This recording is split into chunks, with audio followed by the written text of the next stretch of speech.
And the angel of the Lord appeared to him and said to him, "The Lord is with you, you mighty man of valor." Judges 6, verse 12. If you were looking for a military commander for an impossible mission, you would probably look for someone with tremendous courage, a track record of performing well under pressure, and perhaps someone with an intimidating charisma.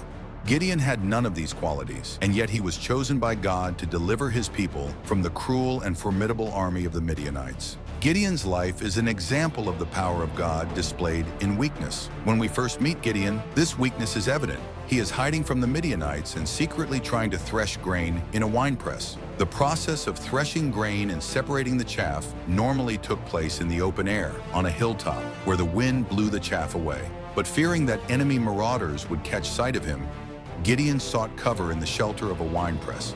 No one would accuse Gideon of being too bold. Gideon also struggled to muster the faith needed to trust God's promises. Although the angel of the Lord had promised Gideon victory in his campaign against the Midianites, Gideon was not convinced that he was the right man for the task. In his doubt, he asked God for a miraculous sign. He left a fleece of wool on the threshing floor and asked the Lord to drench it with dew while the ground around it remained dry. But when God gave Gideon exactly the sign he asked for another sign. This time he wanted the ground to be wet and the fleece to be cork dry. God, in his great patience, gave Gideon what his trembling heart needed. Of course, Gideon's actions should not be seen as a pattern for believers to follow. As Christians, we do not check the validity of God's word by asking him for miraculous confirmation. Instead, we live according to his will by believing him and being obedient to his word. Even though God's promise should have been enough for Gideon, the Lord met him in his weakness. Neither Gideon's lack of courage nor his timid faith disqualified him from his mission. Indeed, when Gideon had gathered a volunteer army of 32,000 able-bodied Israelites, still a small army compared to the military might of Midian, the Lord commanded him to downsize. He wanted Israel to know that it was his power, not theirs, that brought them deliverance. Gideon had been nervous with an army of 32,000 men.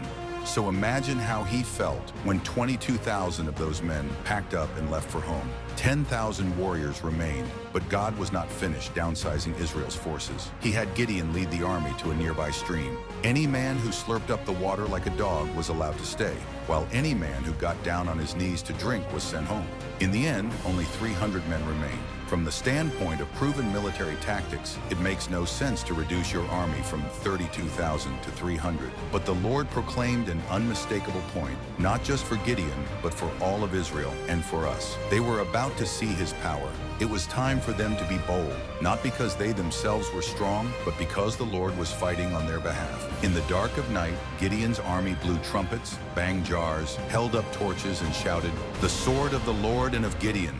Dazed and disoriented, the half-asleep Midianites panicked. Thinking there were Israelite soldiers all over their camp, the Midianites could not distinguish friend from foe and made their way through each other to escape. Incredibly, the Lord used Gideon, a cowardly grain farmer, to free his people from their deadly enemies. He was the most unlikely of all potential heroes, but God exalted him to win a decisive battle against impossible odds. Not to glorify Gideon, but to demonstrate his mighty power to save his people. Gideon rightly recognized that only the Lord deserved all the glory. Despite his palpable fear and weak faith, Gideon did everything the Lord asked of him. In doing so, he proved that he was a worthy servant. His example of faithful dependence on the Lord serves as a constant reminder that God gives strength to those who trust in him.